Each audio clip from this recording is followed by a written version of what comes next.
नमस्कार। संसद टीवी की विशेष प्रस्तुति आजादी का अमृत महोत्सव में आप सभी का स्वागत है। आपके साथ मैं हूं पराक्रम सिंह शेखावत। अपने इस कार्यक्रम के जरिए हम आप तक लाते हैं उन कार्यक्रमों की झलकियां जो देश और दुनिया में भारत की आजादी के 75 साल पूरे होने पर मनाए जा रहे हैं। तो आइए शुरुआत करते हैं आजादी का अमृत महोत्सव।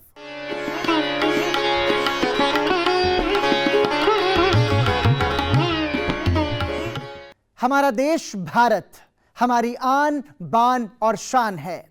इस देश को आजादी दिलाने के लिए अनगिनत देशवासियों ने अपनी जान की कुर्बानी दी है। आज हम सभी अपने गौरवशाली इतिहास को संजोने और सुनहरे भविष्य को लिखने के काम में जुटे हुए हैं। तो आइए देखते हैं देश में कैसे मनाया जा रहा है आजादी का अमृत महोत्सव।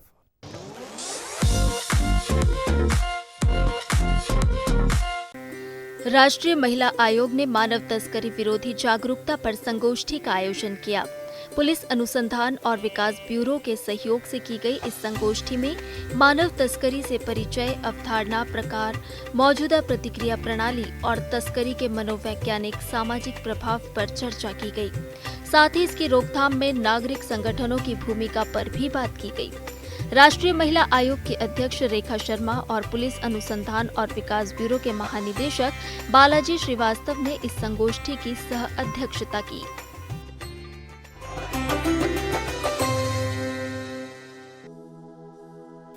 हमें आजादी सबके सम्मिलित प्रयासों से मिली है। इसमें अनेक सेनानी ऐसे थे जिनके नाम आज भी बहुत कम लोगों को पता है। आजादी की लड़ाई में ऐसे लोगों के योगदान को हम सभी जानें, इसी उद्देश्य से लाल बहादुर शास्त्री राष्ट्रीय प्रशासन अकादमी मसूरी में डिजिटल प्रदर्शनी एवं सेमिनार का आयोजन किया गया। आजादी का अमृत महोत्सव के अंतर्गत आयोजित इस इंटरैक्टिव प्रदर्शनी का आयोजन 27 जून से 3 जुलाई तक हुआ। स्वतंत्रता संग्राम में जिलों की भूमिका, इस विषय पर आयोजित इस प्रदर्शनी में देश के कोने कोने से स्वतंत्रता संग्राम के कम ज्ञात इतिहास को सामने लाने का प्रयास किया गया है। इस प्रदर्शनी में सांस्कृतिक कार्यक्रम भी आयोजित किए गए।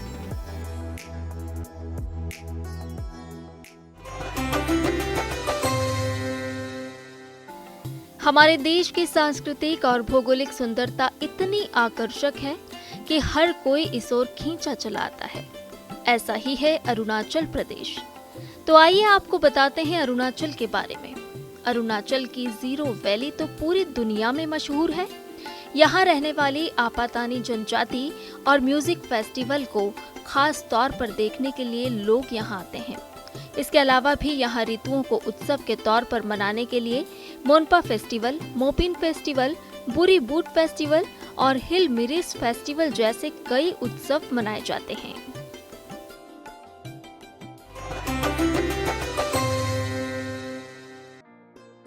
केंद्र शासित प्रदेश लेह में 4 दिवसीय सिंधु दर्शन यात्रा का आयोजन किया गया। आजादी का अमृत महोत्सव के अंतर्गत इस बार ये आयोजन और खास रहा। 23 जून से 26 जून तक चले इस उत्सव में लद्दाख के उपराज्यपाल R.K. माथुर और लद्दाख के सांसद जामयांग तेसरिंग समेत कई गणमान्य व्यक्ति उपस्थित रहे।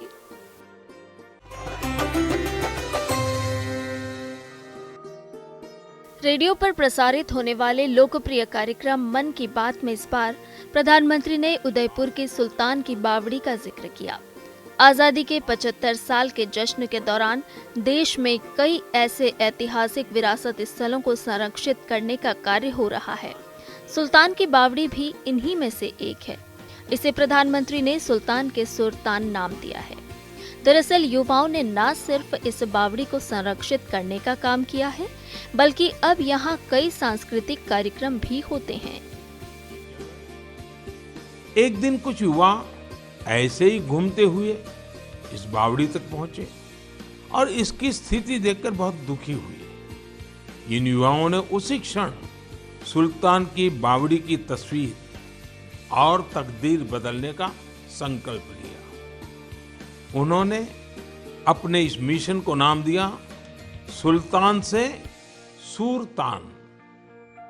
आप सोच रहे होंगे कि सुरतान क्या है? दरअसल अपने प्रयासों से इन युवाओं ने न सिर्फ बावड़ी का कायाकल्प किया, बल्कि इसे संगीत के सुर और तान से भी जोड़ दिया है। सुल्तान की बावड़ी की सफाई के बाद, उसे सजाने के बाद वहां सुर और संगीत का कार्यक्रम होता है। गुरु रविंद्रनाथ टैगोर को श्रद्धांजलि अर्पित करते हुए विशेष कार्यक्रम का आयोजन हुआ। संस्कृति मंत्रालय और पूर्वी क्षेत्रीय सांस्कृतिक केंद्र की ओर से इस कार्यक्रम का आयोजन किया गया। ओ मार माटी नाम से आयोजित इस नाटक में स्वतंत्रता संग्राम में बंगाल के योगदान को प्रदर्शित करने के साथ ही गुरुदेव को श्रद्धांजलि भी दी गई।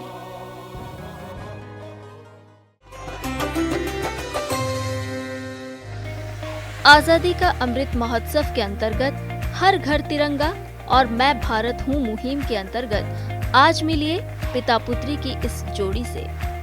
अजीत बजाज और दिया बजाज ने अलास्का में डेनाली माउंट को फतह किया और एक्सप्लोरर का ग्रैंड स्लैम पूरा किया है। ये जोड़ी 7 महाद्वीप में 7 शिखर चढ़ चुके हैं।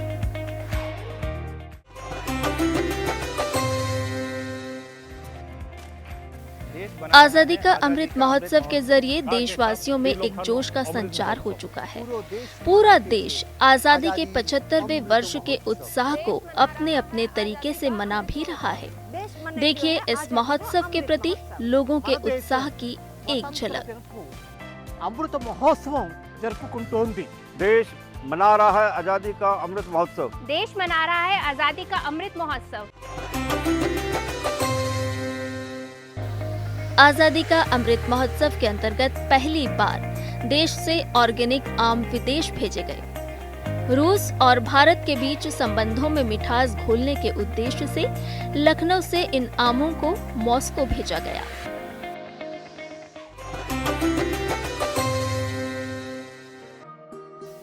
प्रधानमंत्री नरेंद्र मोदी ने rising and accelerating MSME performance योजना, पहली बार एमएसएमई एक्सपोर्ट्स की क्षमता निर्माण योजना और प्रधानमंत्री रोजगार सृजन कार्यक्रम की नई सुविधाओं का शुभारंभ किया।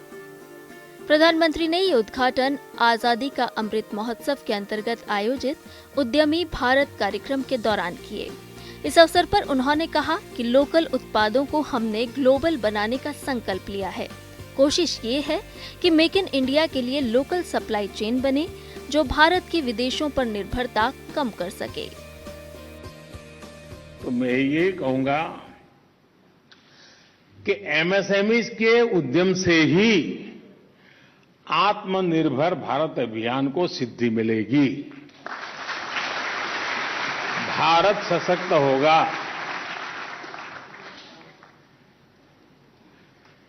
कहने के तो आप लोग सूक्ष्म, लघु और मध्यम उद्यमी है, लेकिन 21वीं सदी का भारत जिस ऊंचाई को प्राप्त करेगा उसमें आप सभी की भूमिका बहुत अहम है।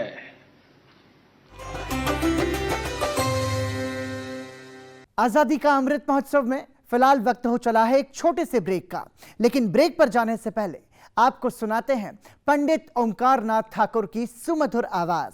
पंडित ओंकार नाथ ठाकुर भारतीय शास्त्रीय संगीत के उन रत्नों में से एक थे जिन्होंने संगीत के आध्यात्मिक पक्ष को सबके सामने रखा।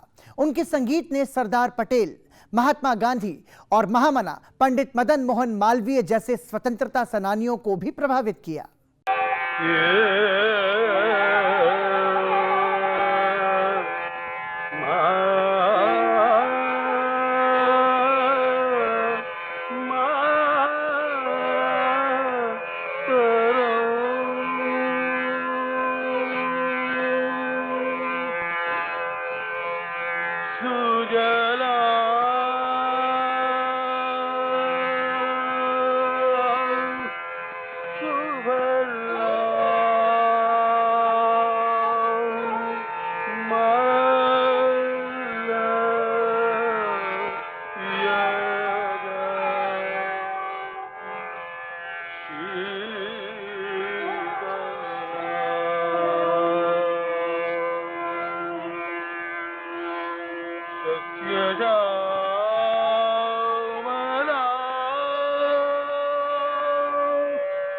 ब्रेक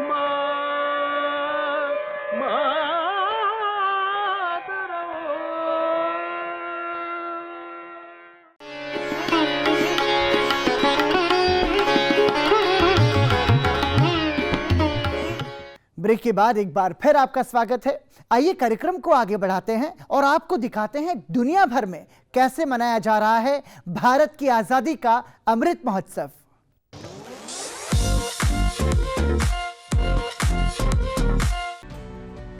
प्रधानमंत्री बीते दिनों 2 दिवसीय जर्मनी यात्रा पर रहे। इस दौरान जर्मनी में भारतवंशियों ने उनका शानदार स्वागत किया। प्रधानमंत्री ने आजादी के 75 साल के जश्न से जोड़ते हुए इस उत्सव को अपने ट्विटर अकाउंट पर साझा भी किया। साथियों, हम सभी भारतीय इस साल अपनी आजादी के 75 वर्ष का पर्व मना रहे हैं, अमृत महोत्सव मना रहे हैं। आजादी के 75वें वर्ष में भारत अभूतपूर्व इंक्लूसिवनेस और इससे प्रोत्साहित होने वाली करोड़ों एस्पिरेशंस का गवाह बन रहा है। भारत आज अभूतपूर्व संभावनाओं से भरा है। 21वीं सदी का भारत चौथी औद्योगिक क्रांति में, इंडस्ट्री 4.0 में पीछे रहने वालों में नहीं, बल्कि इस औद्योगिक क्रांति का नेतृत्व करने वालों में से एक है। भारत एक मजबूत सरकार के नेतृत्व में, एक स्थिर सरकार के नेतृत्व में, एक निर्णायक सरकार के नेतृत्व में नए सपने भी देख रहा है, नए संकल्प भी ले रहा है और संकल्पों को सिद्धि में परिवर्तित करने के लिए जी जान से जुटा हुआ भी है।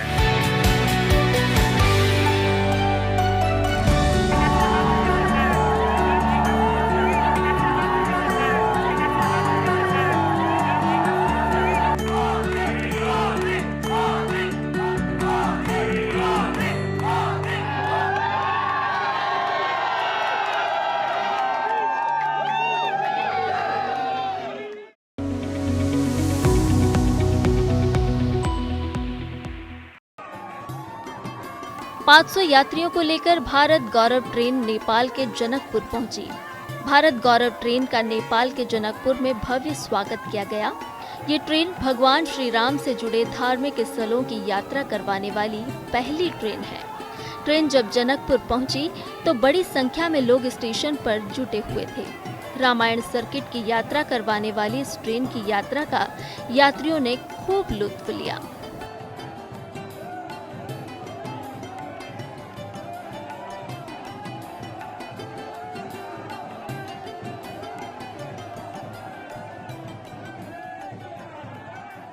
ये जो एक प्रयास है, ये बाउंड्री की दूरियां, देशों की दूरियां तो मिटाएगा ही, दिलों की दूरियां भी मिटाएगा। हम सब यहाँ हैं, नॉर्थ इंडियन है, साउथ इंडियन है, कहते हैं मैं नॉर्थ इंडियन से, मैं साउथ इंडियन, पर यहाँ हम सब आज देखा हम भारतीय हैं, एक दूसरे की भाषा को समझते हैं और श्री राम का गुणगान करते सब आए। हमने मलयालम में भी सुना, तमिल में भी सुना, पंजाबी में भी सुना, हिंदी में भी सुना, सब श्री राम के भक्त हैं।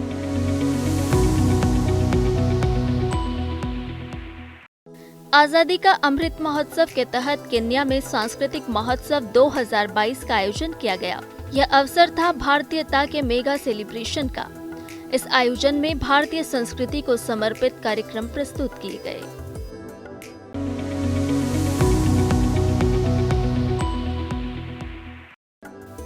चीन की मैडम झांग जून को भारतीय बेहद आत्मीयता से याद करते हैं। मैडम झांग जून भारतीय शास्त्रीय नृत्यों की पारंगत थीं। उनकी याद में चीन में स्मृति नाम से एक कार्यक्रम का आयोजन किया गया। इस कार्यक्रम में जाने माने कलाविदों ने शिरकत की।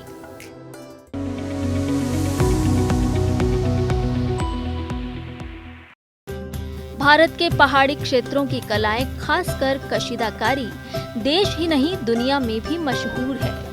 इसी कलाकारी को प्रदर्शित करती हुई खास प्रदर्शनी बीते दिनों साउथ अमेरिकी देश चिली में आयोजित की गई। 22 जून से लगाई गई इस प्रदर्शनी को आजादी का अमृत महोत्सव को समर्पित विशेष सप्ताह के तहत आयोजित किया गया। इस प्रदर्शनी को वृत्तांतः पहाड़ी क्षेत्र की कशीदाकारी कथाएं नाम दिया गया। पिछले हफ्ते हमने आपसे एक सवाल पूछा था। हमने पूछा था कि शतरंज में पहला ग्रैंड स्लैम जीतने वाले भारतीय खिलाड़ी कौन थे।